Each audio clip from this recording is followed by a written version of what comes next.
ഗൗതം എന്ന് പറയുന്ന ക്യാരക്ടർ ശരിക്കും എത്രത്തോളമാണ് പേഴ്സണലി വിനീതേട്ടനെ റിലേറ്റ് ചെയ്യാൻ പറ്റിയിട്ടുള്ളത്? പേഴ്സണലി എന്തെങ്കിലും റിലേറ്റ് ചെയ്യാൻ പറ്റിയിട്ടുണ്ടോ?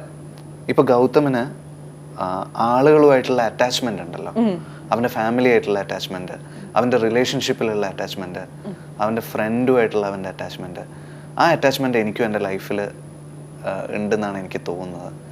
അറ്റ്ലീസ്റ്റ് നമ്മുടെ ക്ലോസർ ആയിട്ടുള്ള ഫ്രണ്ട്സും നമ്മുടെ കുടുംബം, ഇപ്പോൾ എൻ്റെ കേസിലാണെങ്കിൽ ദിവ്യ. അപ്പോൾ റിലേഷൻഷിപ്പിൽ ക്ലോസ് ആയിട്ടുള്ള ആളുകളുടെ ഇടയിൽ ഞാൻ ഭയങ്കര അറ്റാച്ച്ഡ് ആണ്. അപ്പോൾ അത് എനിക്ക് ഗൗതമിൻ്റെ കാര്യത്തിലും ഈ ക്യാരക്ടറിൻ്റെ കാര്യത്തിലും ഫീൽ ചെയ്തിട്ടുണ്ട്.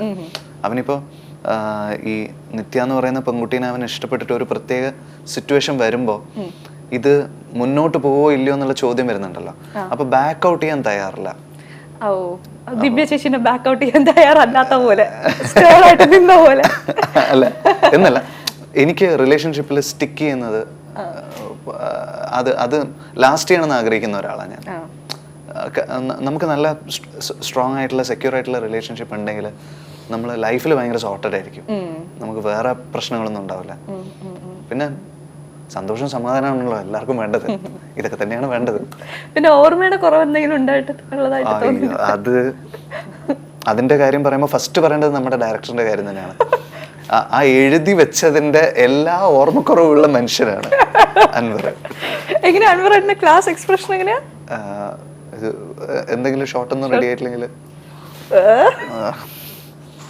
ഇങ്ങനെ ഒരു ഇതല്ല വേറൊരു സ്ഥലം.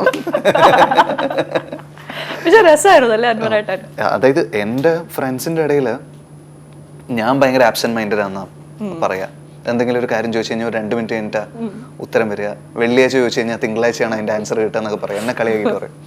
ഞാൻ നോക്കുമ്പോ എന്റെ സുൽത്താനാണ് അൻവർ, ഇതിന്റെ ഡയറക്ടർ. നമിതയ്ക്ക് എങ്ങനെ ഓർമ്മയുടെ പ്രശ്നമുണ്ടോ?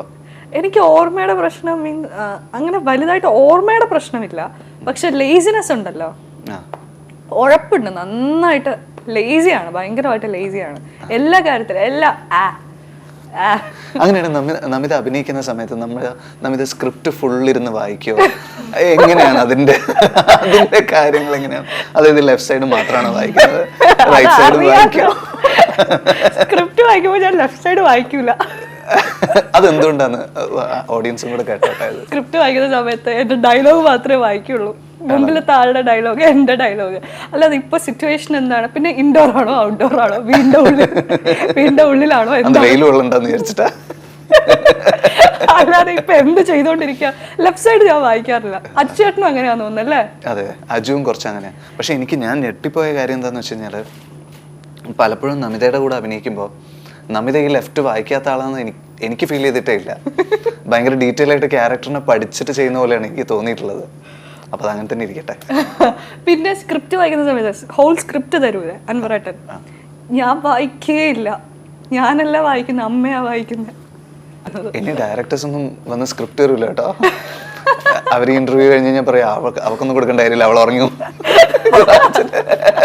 ചുമ്മാ ഒരു DTP വേസ്റ്റ് ആകുന്നു. പക്ഷെ നമിതയുടെ കൂടെ അഭിനയിക്കുമ്പോൾ എനിക്ക് ഫീൽ ചെയ്തിട്ടില്ല കേട്ടോ. ഒരു ദിവസം നമിത പറഞ്ഞപ്പോഴാണ്, അതായത് നമിത ലെഫ്റ്റ് വായിക്കാറില്ല എന്നുള്ളത് എനിക്ക് മനസ്സിലായത്. അതർവൈസ് ക്യാരക്ടറിൽ ഇങ്ങനെ ഡീറ്റെയിൽ ചെയ്ത് പോകുന്ന പോലെ എനിക്ക് എല്ലാവരും അറിഞ്ഞില്ലേ? ഇപ്പോൾ നമിത ഫസ്റ്റ് അഭിനയിക്കുന്നത് സത്യനങ്ങളുടെ കൂടെയാണ്, സത്യനന്ദിക്കാരൻ്റെ സിനിമയിലൂടെയാണ് വരുന്നത്.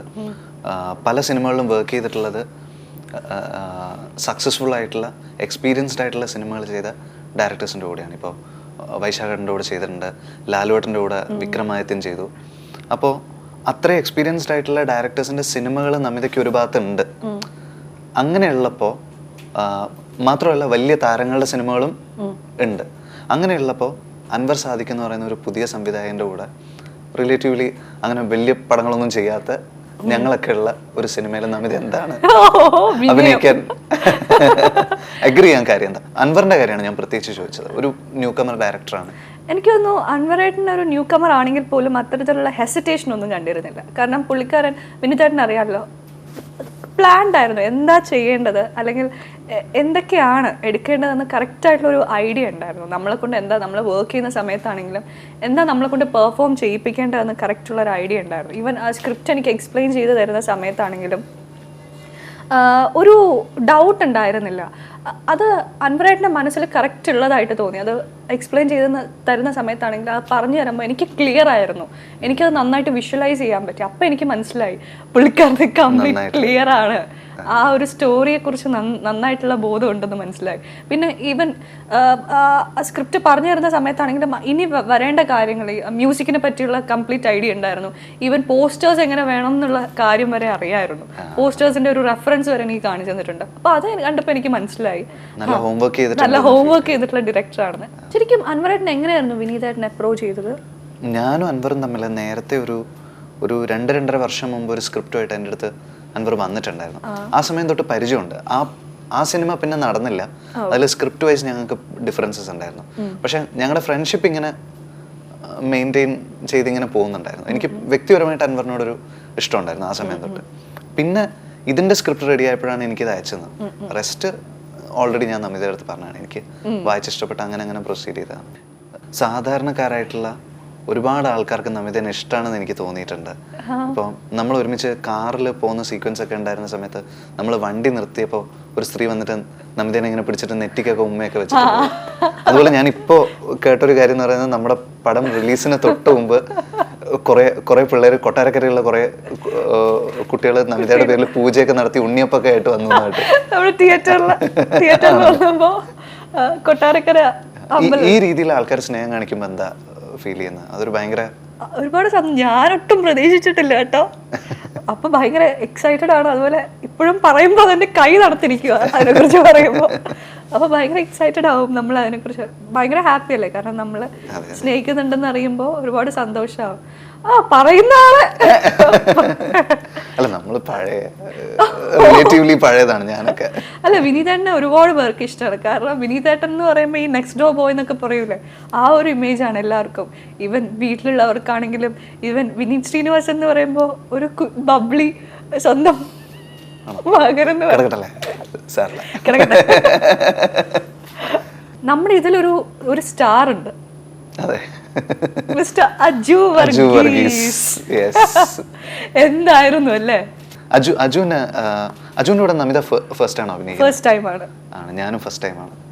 ഞാൻ അതായത് ഡയറക്ട് ചെയ്യുന്ന പടത്തിൽ അജു അഭിനയിച്ചിട്ടുണ്ട്, ഞങ്ങൾ ഒരുമിച്ച് അഭിനയിച്ചിട്ടില്ല. ശരിക്കും അജുവിനെ ഇൻട്രൊഡ്യൂസ് ചെയ്തത് വിനീതേട്ടനായിരുന്നു.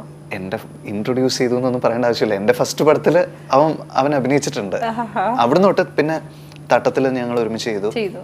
അപ്പോ പക്ഷെ ഒരുമിച്ച് അഭിനയിക്കുന്നത് ആദ്യമാണ്. ഭയങ്കര രസമാണ് പുള്ളിക്കാരന്റെ കോമഡീസ് ഒക്കെ.